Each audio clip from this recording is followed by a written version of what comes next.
All right, this is video 2. We have introduced the notion of course, what markets are, and also the supply and demand. Well, actually demand, we've talked about that and introduced the basics of demand. Let's continue that discussion. We have to distinguish between a change in the price of a good, which affects the quantity demanded, and changes in income, tastes, the existence of substitutes or complements, each of which affects the relationship between price and demand, price and quantity. So we have to really distinguish between a change in the quantity demanded, that's in your notes there. We have to distinguish between a change in the quantity demanded due to a change in price and a change in demand for a product due to changes in other factors. Now this is going to be one of the most confusing elements, at least from my experience. Let me back up just a moment to this slide here and just explain this. When we were talking about a change in quantity, price and quantity demanded, we're really just talking about moving along this line here, this curve. A curve really, a line is just a curve with a constant slope. But imagine that what's happened here is this line is actually formed from a lot of individual dots, each one representing a combination of a particular price and the quantity demanded of that good at that price. And of course we've said as price goes down, then the quantity demanded goes up.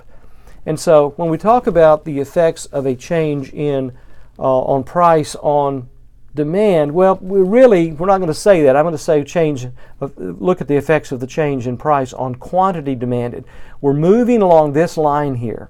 But when we talk about a change in demand, we're talking about a shifting of this demand curve either leftward or rightward. Demand will decrease moving this way. An increase in demand is a movement of this line to the right. So it's one of those really sticking points for a lot of students, is distinguishing between the change in quantity demanded, which results from a change in price, and a change in demand, which will result from changes in, well, all these other items that are mentioned there. Things like income, tastes and preferences, the prices of other things, complements and substitutes. We'll look at each of those in turn.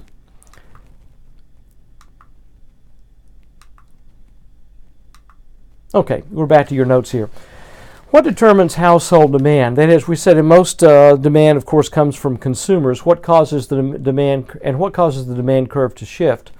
Well, first of all, income and wealth. Wealth here we define as net worth, which you may recognize to be a person's assets minus the value of their assets minus the liabilities, represents the net worth, just like it does essentially for a business.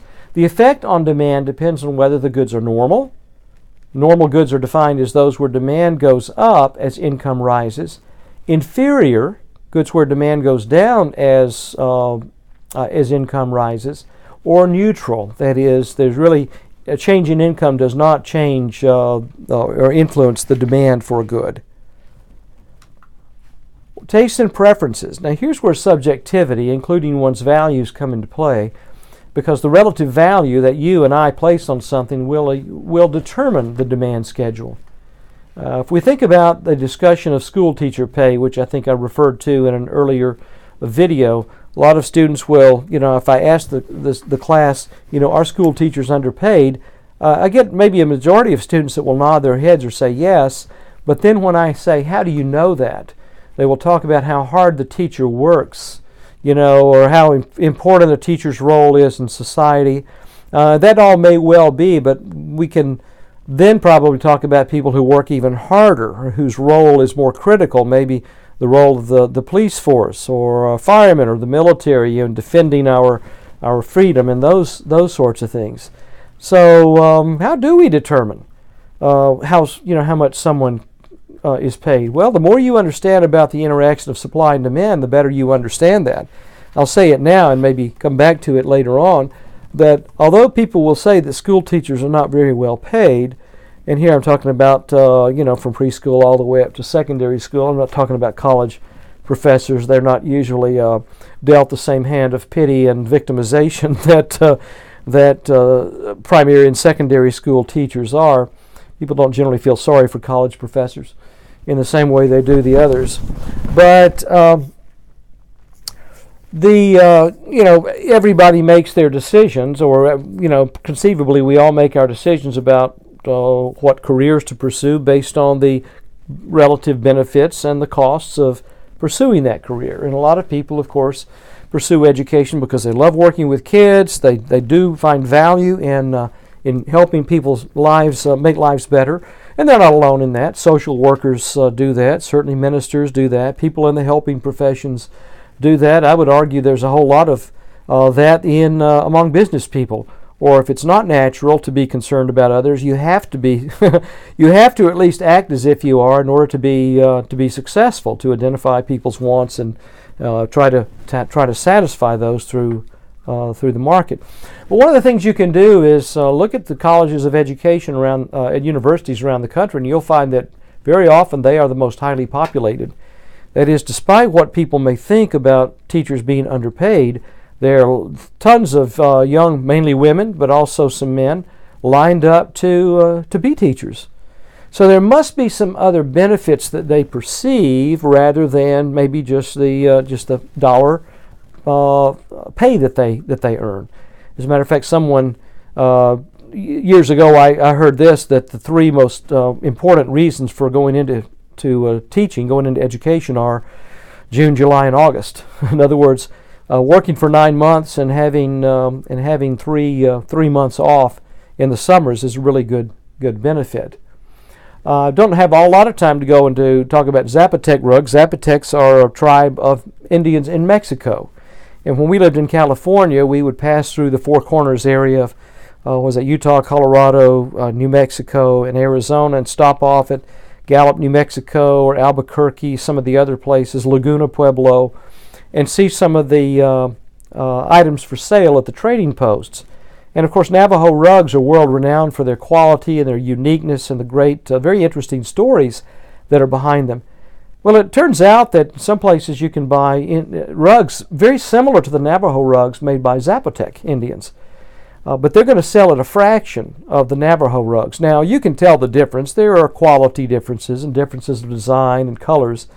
But it's kind of hard for me to describe or justify that difference in value, or price at least, based on the quality differences. It just seems like to most people, and I think people who work in these in these souvenir places would agree with me, it's not just the quality or of the rugs, it's the story behind them. Navajos are North America, well, they're United States Indians. We have a shared history of a sort. And Zapotec Indians are Mexican Indians, and so it's not quite the same. The Navajo Indian artifacts, like the rugs, have a mystique. They have an appeal that is very subjective, and that's what I'm getting to. Taste and preferences are very subjective, and it's something that's natural, I guess, for us to want to look at others and who do things different than we do and to criticize what they've done. I can't for the life of me, for instance, see why someone would pay $1,000 to have an arm tattooed up. They won't be able to remove that. But obviously some people think differently than I do. And you and I you can name all kinds of things that, ways people spend their money or their time, and shake your head and say, man, that's just so sad. And there's a place for, I think, especially with people that of being, let's say, challenging each other, especially as Christians, the way we spend our money, and whether our lives and the way we spend money and time and all that, whether they do reflect our faith, or whether they affect just to make our lives look a whole lot like everybody else's do.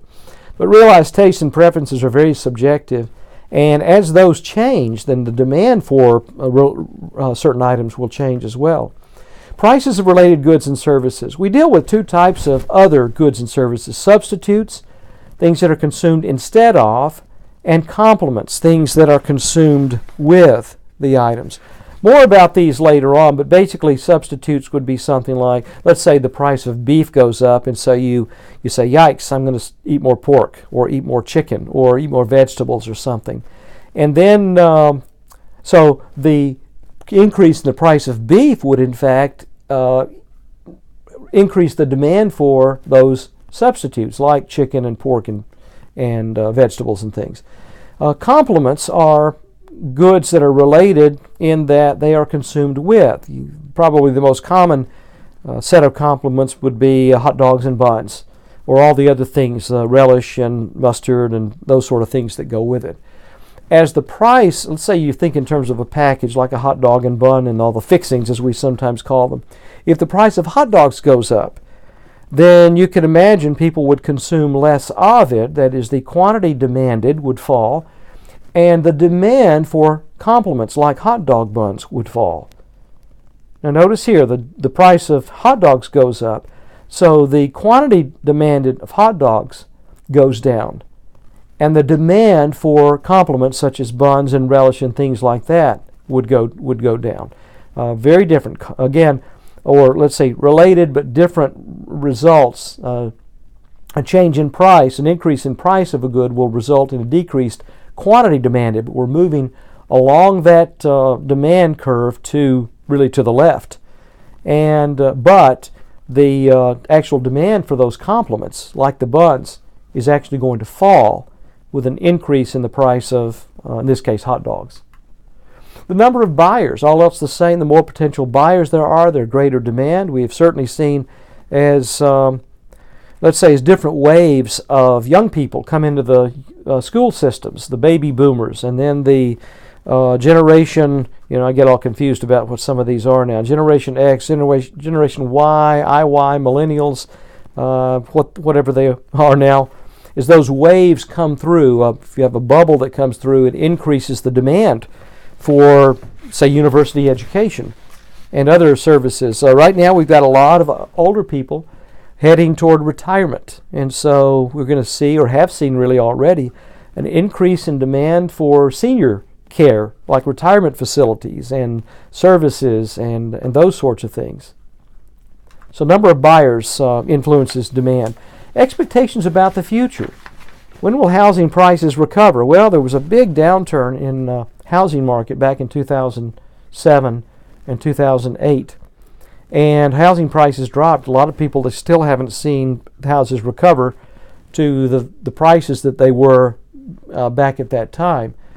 Your expectations about the future, it may be, for instance, that you don't demand an item, a particular item now because you believe the price will be lower in the future. So your expectations, that is, that prices will come down in the future, may cause you not to want to sell, not to buy a house right now. I guess I got that turned around. You may think houses prices are going to go up in the future. If you think that, then you may want to go ahead and buy now. So that would increase demand now because of your expectations about the future. On the other hand, if you've got a house that, let's say you're looking to buy a house, but you think that prices are too high right now, you might hold off on buying. And so demand for housing might actually go down because of people waiting for something else to happen in the future. I remember this phrase, buy now to avoid bitter disappointment, in an ad encouraging you to go ahead and buy it now because you didn't want to wait and miss out on this great opportunity. Well, let me stop this video and I'll pick up here.